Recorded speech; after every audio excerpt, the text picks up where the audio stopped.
So your ovulation is actually the main event of your cycle. I love this main event. Your ovulation is the main event. Today's guest is Sarah Cooper. A lot of you may know her Instagram, Scoop It Up. A little bit about this powerhouse. Sarah is a clinical nutritionist as well as a Pilates instructor who is well studied in how to move and nourish at different stages of our cycle. I feel like no one ever taught me any of this, so I feel like we're all going to learn so much from this episode. I hope you enjoy. Welcome back to Self-Dom Beautiful Humans, a safe place to learn and get inspired to live your healthiest and most fulfilling life. Today's episode, I feel like it's going to be a real deep one because just a little backstory. I've been on the pill for 13 years since I was 15, and more I'm seeing that there are many side effects that I don't want to experience anymore. I want to be more in tune with my body.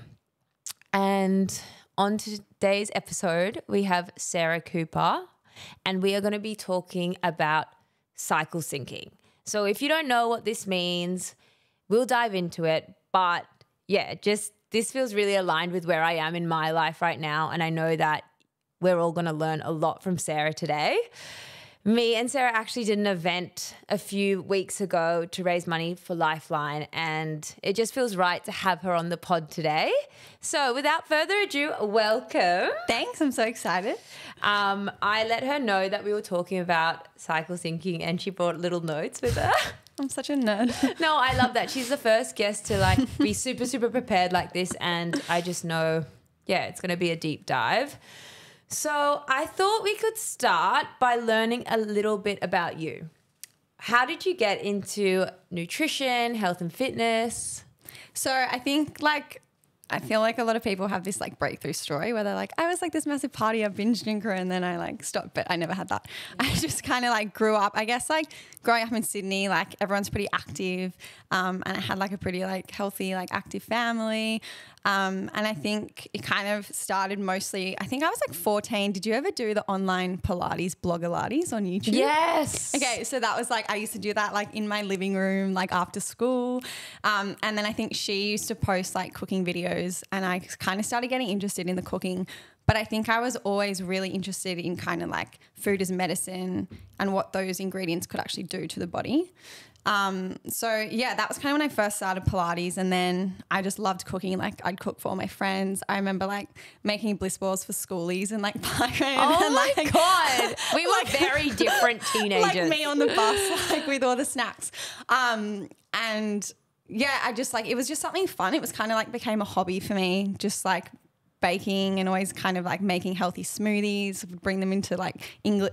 I remember we had extension class before school. I'd bring in my little smoothie bowls. Oh and my gosh. be that person. My first job when I was 15 was at do you remember About Life? Yes. So I was really living and breathing it. That's amazing. But yeah, and then I actually did, my first degree was media and comms.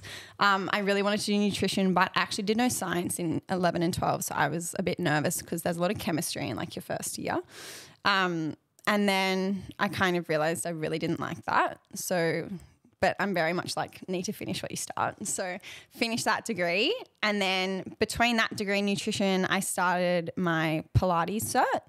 I was going to Pilates heaps at Lean Bean, and I just got so just loved it.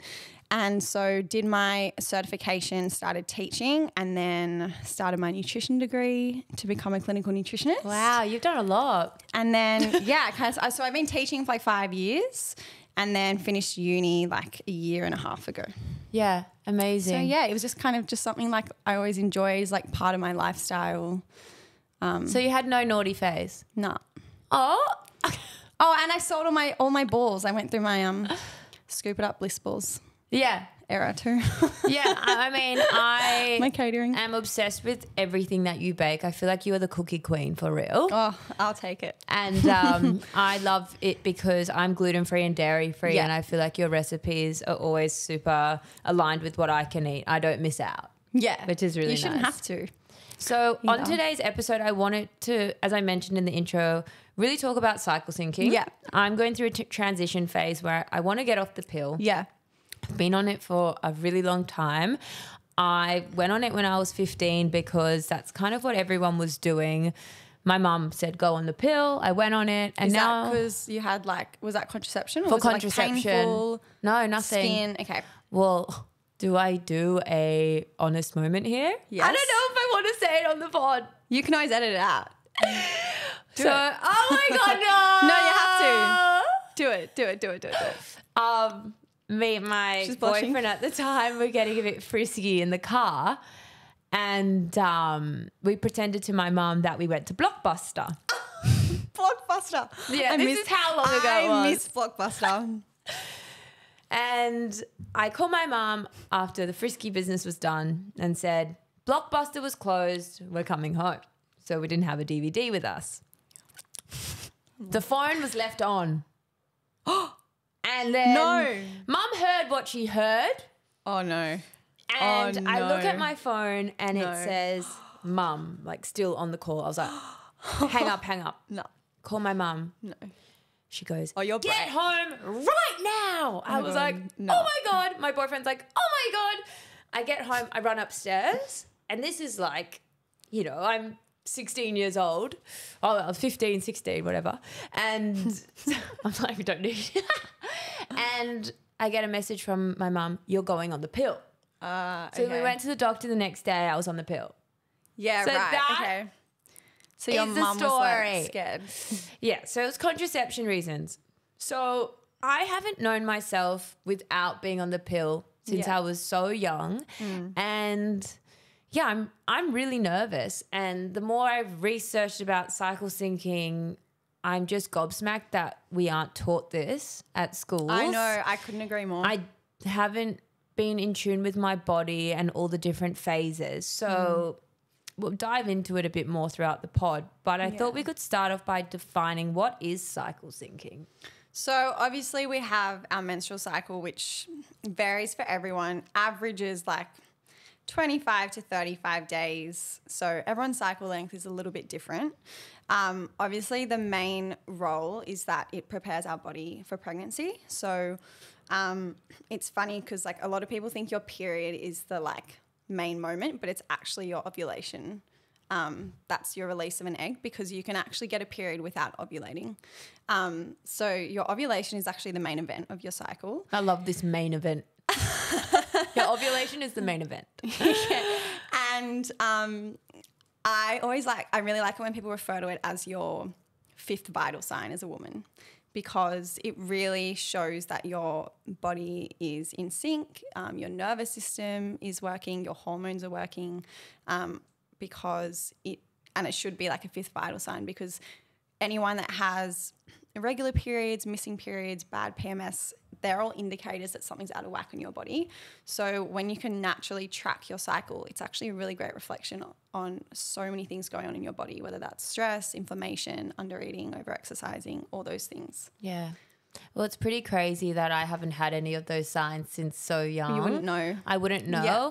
And I think that's why I'm petrified, because I've been living in a kind of masked environment in some degree. Yeah. I never have PMS. I never have mood swings. I never have pain, which is all great. But it also means that I'm, as you said, doesn't mean anything's working underneath this Band-Aid. And that's why I asked why you went on it, because it's given as a Band-Aid for 15-year-olds when they come in with acne or really bad period pain. Sometimes it can really mask people's endo, PCOS, migraines. And then people come off the pill 10, 15 years later. Oh, I want to have a baby in 2 months. They don't get their period for a year. Oh, I've got all these problems with my body that have been masking for all this time, and I've never known. Yeah, and that's why I think this episode is so important, because a lot of people are in my situation where they've been on contraception either for these reasons, or they were just put on it by their mom, or,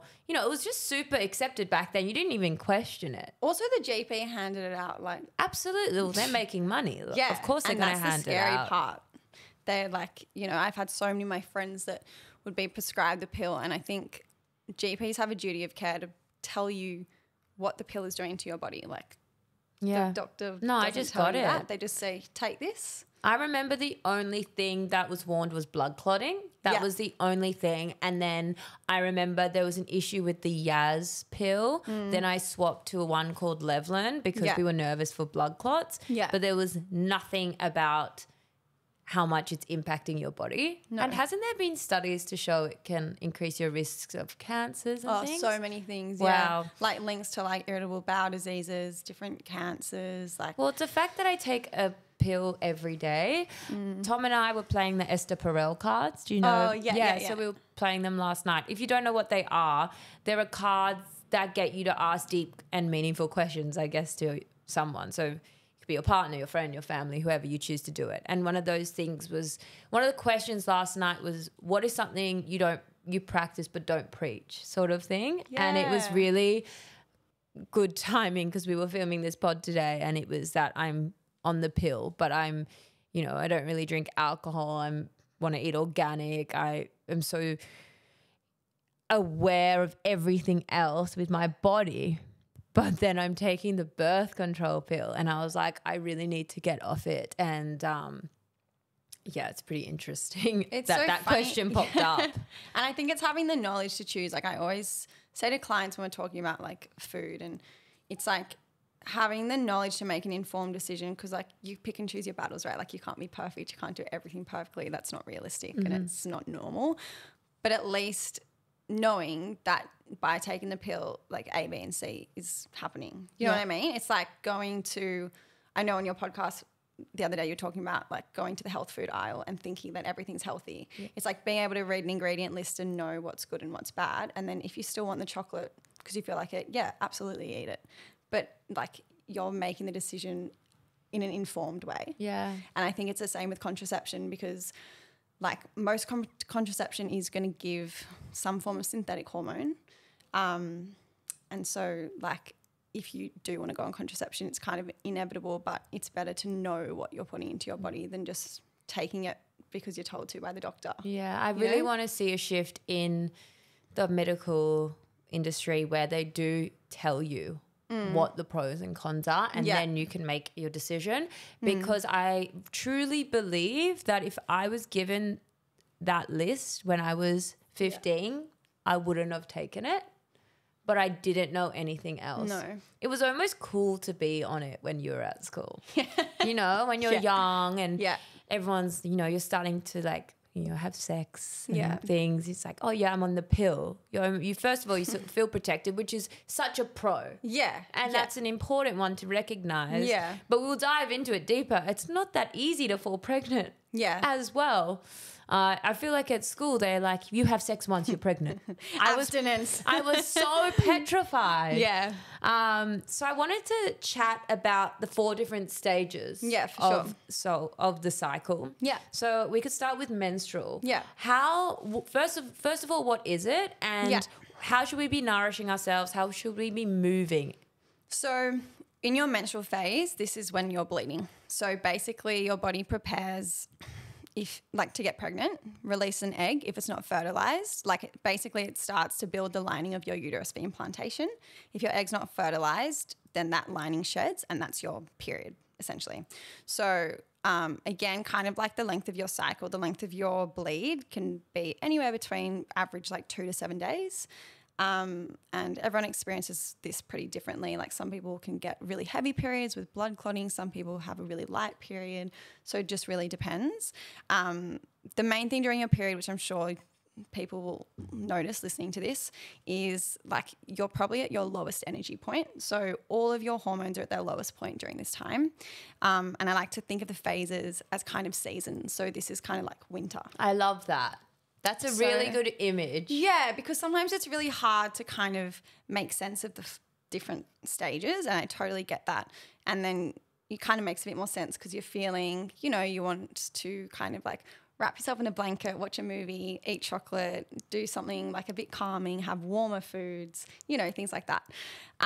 So yeah, during this phase, you kind of, if we're looking at how to like eat and nourish yourself, you want to really think about all those like blood supporting, tissue supporting nutrients, thinking like warm, slow cooked foods or anti-inflammatory foods, especially if you get any sort of like pain or bloating. So, you know, just cooking with beautiful spices like ginger, you know, your bone broths, peppermint tea, raspberry leaf tea, ginger, all the good things. And then obviously women are really susceptible to losing iron and having low iron. So all your iron boosting foods. So obviously if you eat animals, then red meat's going to be a really good way to get it in. But otherwise plant-based, you can do your like dark leafy greens, lentils, your tofu, whole grains, all of those things. And just being kind to yourself in terms of exercise. I think I notice this especially like if I'm running, like just before during my period, like you feel really sluggish. And I think it's really powerful to know about your cycle, because I think we can be so hard on ourselves, you know, like you might go to a class one day and be like, oh, why was I so shit? Like I felt so weak, or like my balance was really off, and once you really connect to the why, it's easier to kind of not forgive yourself, but kind of be like, you know what, like I know that my hormones are down. I know that when my hormones are up, that's my like building like energetic hormones. So like I'm going to work with my body, not against it. And I think once you understand the ebb and flow, you can say, all right, I know my body's at this point in terms of my hormones. So this week I'm going to swap my run for a walk, or instead of going to like a HIIT class, I'm going to go to like a gentle yoga or Pilates, or like maybe I'll snooze my alarm and have an extra hour of sleep. So yeah, this is kind of like your winter. You want to slow it down, be kinder to yourself. Yeah, I love that. I feel like there needs to be a gym that has classes for like your menstrual phase, your follicular stage, and then you just know that that's good for you. Yeah. And how cute would it be if there was a little cafe out the front of this made-up gym that had a menstrual cycle menu, a follicular menu, and you just knew. Yeah. Because there's so much new information, and I'm someone who is... I'm always researching, I'm always learning, and this is all news to me. And it's so hard to know what's true, like right or wrong on the internet, right? Exactly. Like there's so much information.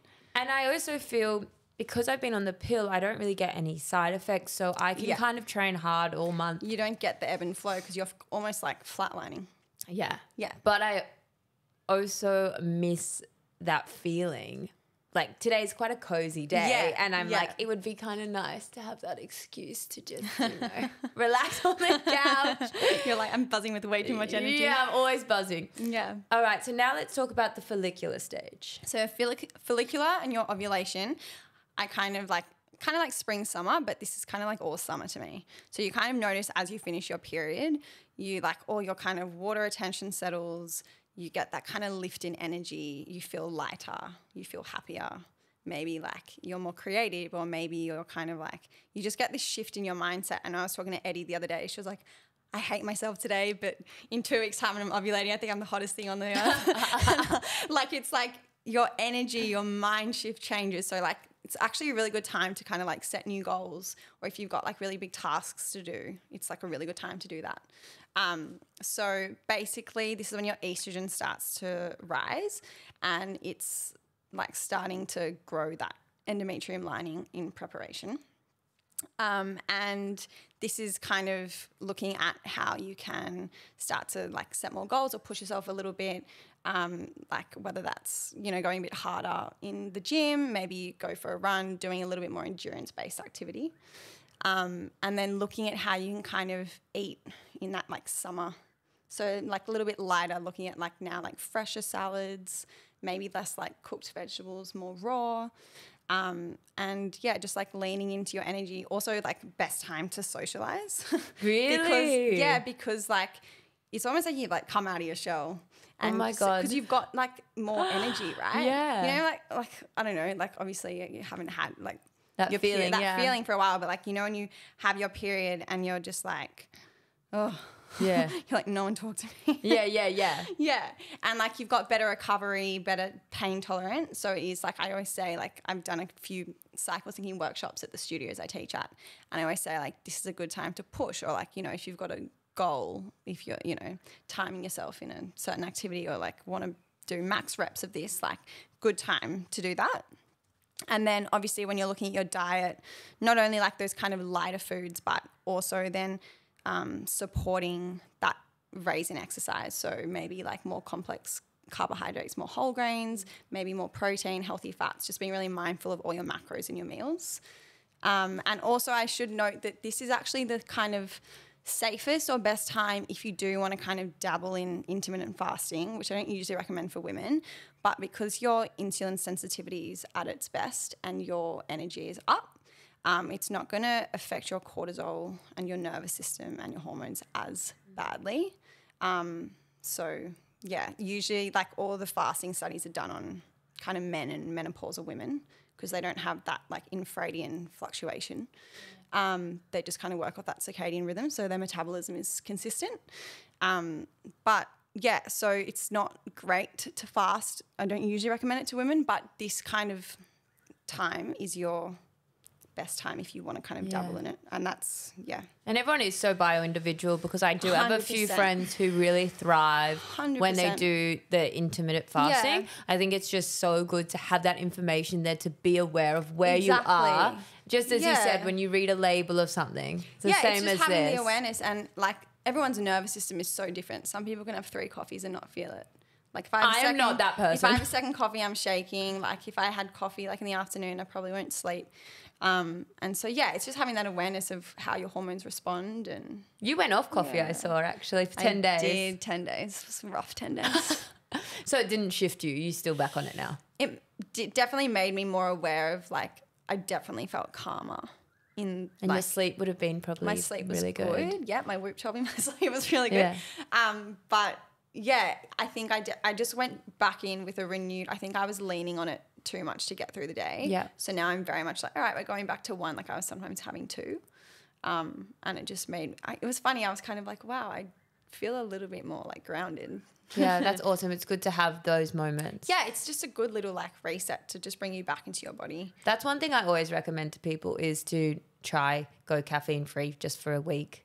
Yeah. Or even like a few days every month just to like become body aware. I'm a matcha drinker. I'm obsessed with it. So I have cut it down to 1. I was having 2 a day. Yeah. But I've cut it to 1 and my sleep is so much because of the better. L-theanine, it's not as aggressive as coffee. Oh, I feel I never spike unless I'm already stressed and then I have it and I'm literally like going to vomit because I get so nervous. Well, we'll talk about it when we get into the last phase, but similar then, like when our progesterone rises, because that kind of affects our mood.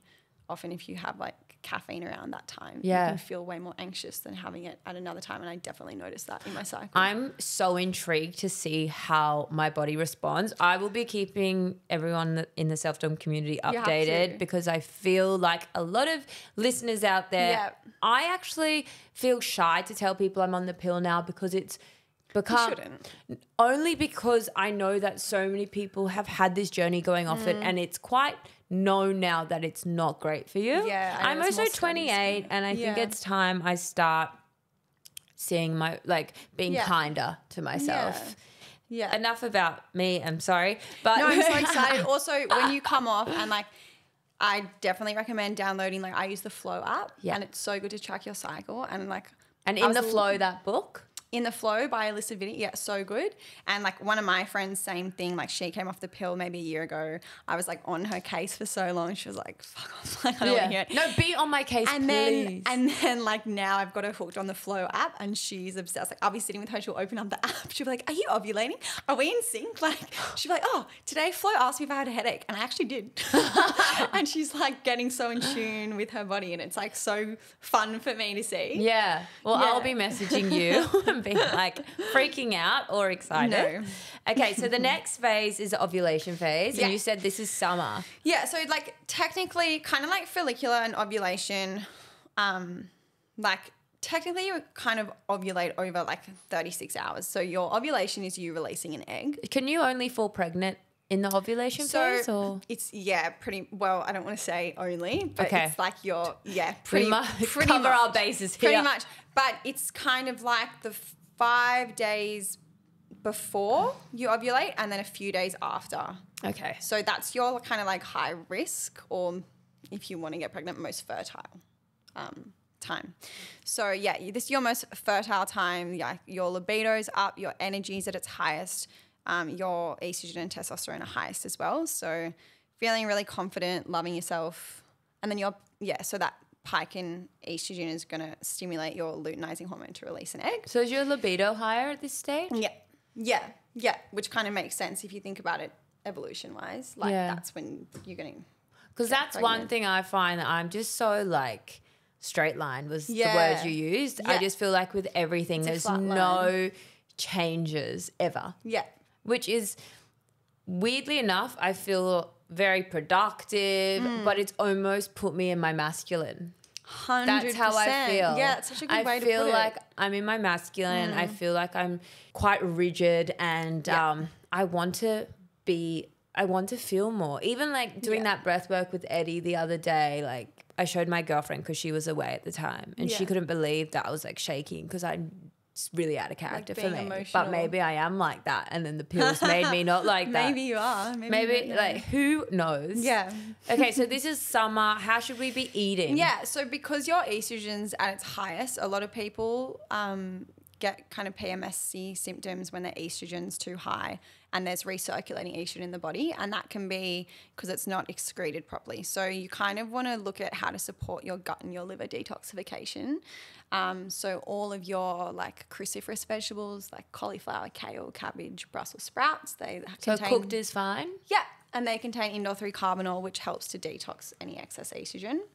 And then all your kind of bitter foods for liver, so like, you know, all your lemon, like rocket, bitter dandelion greens, dandelion tea, all those things. And then what else have I got? Yeah, and then fiber. So just make sure you're like supporting your bowel elimination with all like your whole grains, your nuts, your fruit and veg, and obviously lots of water, staying hydrated. Yeah. And then because your estrogen's like your building block, kind of building hormone, it's a really good or your best time to gain strength and build muscle. So if you want to go for a little bit more resistance or weight training, that's kind of like your perfect time to do it. Okay, and then the last phase is the luteal. Yeah. Do I say that right? Yeah, luteal. Or luteal. So this actually for me is when I find my energy drops the most. Some people I feel like hits them as they bleed, but for me, I know, and like some people find that this week they really feel the drop in energy because you've kind of got into that peak, all your hormones are up, and then your estrogen starts to drop, your progesterone comes up because it's thickening your endometrium. And this is when you kind of feel your appetite usually increase. So like all your kind of PMS cravings, or like I'll know when my period's coming because I'm like I could eat a horse and not be full. I could just keep on eating. So this is a really good time to make sure you're kind of prepped with really nice like whole food snacks, so like any of my recipes, like all the good cookies. Like, and I'm not saying like you can't eat shit food either, but it's like just knowing that you probably will be wanting to reach for more. So kind of being prepped. So like having all your beautiful satiating like healthy fats, so like your avocado, nuts and seeds, fatty fish like salmon, olive oil, all those beautiful Sounds foods. delicious. Yeah. And then you might start to notice as well like a change in temperature, because as our temperature rises, we start to get a bit more susceptible to heat. And our basal metabolic rate actually is higher. So that's why we're hungry. And I think, you know, a lot of women are also like, if they're feeling more hungry, they're like, oh, like I'm not going to eat more. Like I'm not going to eat more than I usually do. It's like, no, like your body's actually burning more than usual. So you're burning more calories. In this time. So like actually, again, like when I'm talking about working with your body needs more energy. That's amazing like, it's to know. Burning more energy. And I think once you explain that to people, it's almost like people then give themselves the permission to do it. And I know that kind of stems a bit from diet culture and it's not great, but I'm not going to pretend that no one's thinking it because everyone is. So I think that once you actually understand that my body is actually burning more energy, my body temperature's up, if I'm feeling like I need more energy, like I'm going to have it. So yeah, making sure you're getting all your healthy fats, healthy protein, complex carbs. And then as I said to you before, you might want to decrease your caffeine, because when your progesterone goes up, it can impact your moods. You can feel a bit anxious, a little bit shaky. So just being mindful of that. And also sodium and salt that you're consuming. So if you're someone who really notices water retention and that kind of puffiness before your period, just being like, you know, excess salt, if you're having a lot of takeaway, try and go for something fresh that's not loaded with like sauces and stuff. And then, kind of leaning into your body based on how your energy is with exercise. So starting to kind of bring it back a notch. Again, as I said, some people feel the energy change here a little bit more than their actual period. So listening to your body, obviously everyone's different, but starting to bring it back to a little bit like less endurance. Again, being a bit kinder to your body as you kind of approach that phase. Well, I feel like this leads the next question really well. Obviously, we've just learnt all the different parts of the cycle and how we should be moving differently. But as someone who has been on the pill for a very long time, what advice would you give to me in order to change my mindset so that, I don't know, I'm just kinder to myself? Yeah. So change your mindset in terms of like staying on it? Well, just change. Convincing you to come off. My mindset in terms of allowing myself to take it slower. Yeah. So I think that it's the whole, I like to think of it as like, how can I work with my body rather than against it? And I think it's coming to the understanding that if you, let's say, wake up really, really tired and you were training for a half marathon, you were meant to run a 15K run that morning. If you think about it, like if you're going to push against your body, right? Your body's like, I'm so tired, I don't want to get up. If you're like push, you're actually like going to deplete your immune system. You're actually not going to run well. You're going to feel worse afterwards, which is rare. Like usually it's like you never regret a swim, you never regret a workout. But if you're working out against how your body wants to move, it's counterintuitive. So if you're actually moving with the intention of looking after your body versus if you're working out for an aesthetic goal, I think that's where it comes back to. So it kind of comes back to the why. So like, why am I doing this? And if you're doing it for the right reasons, you'll want to work with your body, you'll want to listen to it. So it's like, how can I like respect my body? And, you know, if I give it love, it'll love me back. Yeah. If you push all the time, you're going to get run down. Your cortisol is going to go up. You know what I mean? It's going to like impact your hormones, your sleep, recovery. Well, I actually feel really grateful that I'm in the space that I am now and the way I view health now. Yeah. Because if I had to get off the pill like 4 or 5 years ago when I was a lot more stricter and restrictive, I feel like I would have gone against my body. For sure. So I feel like the timing is almost meant to be where I'm in a phase of my life where I have already set boundaries. I already have a toolkit and I am a lot gentle and kinder to myself. So it kind of gives me, I feel positive about it all rather than doing it because I'm being forced to. And it's not. It's a choice. Scary or like something that you're fearing. Yeah. And it's also to feel aligned with all women who do have to go through all these 4 cycles. Like it's part of the womanhood. Yeah. You know? And it's kind of like, it brings a whole new sense of intuition to your body. Absolutely. Because you start to be like, oh yeah, I can like notice like this change in energy, or like my boobs are sore, or I slept weirdly, or like I felt so good in that workout, or you know what I mean? Just like little things. Yeah. Yeah. Well, I wanted to ask you because I've seen that it can change your pheromones going off the pill. Yeah.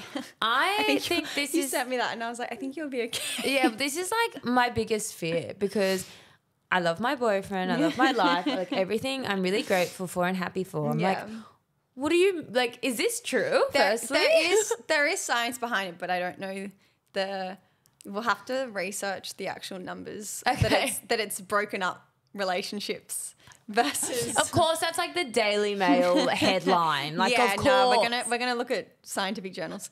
There is science behind it, how your pheromones change. It can change your like attraction, but I have a feeling that you'll be okay. I've seen a lot of people come off the pill and it hasn't ruined relationships. And I also think as well, because I've been looking into this, my TikTok algorithm is just throwing me people's skin going bad. Like, and you know what? That's also not a bad thing, right? Like if someone's come off and their skin's, it's been masking a problem with their liver, their gut, their hormones, which are kind of 3 main causes of acne.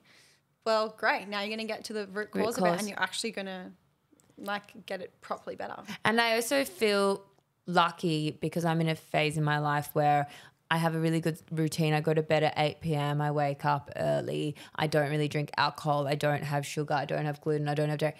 I mean, like in terms of my gut health, I feel like that would be improving, even though I've been on the pill, which was obviously bad for my gut. Yeah. But I feel like going off the pill now, at least I've got that stuff in sync. Otherwise, Totally. I would be like going out partying and drinking and my old lifestyle, and then getting off the pill, And like you would moody struggle bitch. a lot. Yeah, and like your liver would be way more sluggish because obviously your liver's metabolizing medication, and if you were then putting a whole lot more burden on that with alcohol and like processed foods, and like you also are at risk of nutrient depletion on the pill of zinc, Bs, magnesium, folic acid, I think are the main ones. But because you eat so well, then you're kind of less at risk of being nutrient deficient. So I eat meat now. You think you're as on a well. good, So that is what, like, it's so strange. Like for breakfast, I literally eat sausages, and I'm like, it's so different. Like, what is my life? Yeah, it's so different. So yeah, but that's also, but that's the whole thing, right? It's being open-minded to what your body needs. Yeah. And if you feel like you can like, let the ego aside, whatever your like mind's telling you, if you're like, oh, I actually feel better eating meat. Eat meat. Like, oh my God, I love it. You're like working for and with your body. Yeah. And then, right? And you feel good doing it. Exactly. And I'm excited to be in tune with my body. And then, as you said, like eat meat when I need to and just be aligned with that. I'm super excited. This podcast is getting me more prepared and excited and ready. It's so fun. And it's also the reason why I get clients that come in and they say they eat the same thing every day. And apart from limiting your nutrient diversity for your gut and nutrient deficiencies, etc., I'm like, because as a woman, our hormones are fluctuating, like we shouldn't be eating the same thing every day. I think I was saying in a previous podcast that I grew up with my mum always having salads and, eating small. So then that's how I kind of saw feminine energy. But like after this conversation, it's more feminine to be having like curries and rice when we need to, and 100%. Warming soups and not just having cold salads all the time. Well, I kind of touched on at the start that I'm just shocked that it's not in the schooling system. I'm gobsmacked. I wanted to get your views on what do you think we should be seeing in schools to help educate young women? Yeah, so much.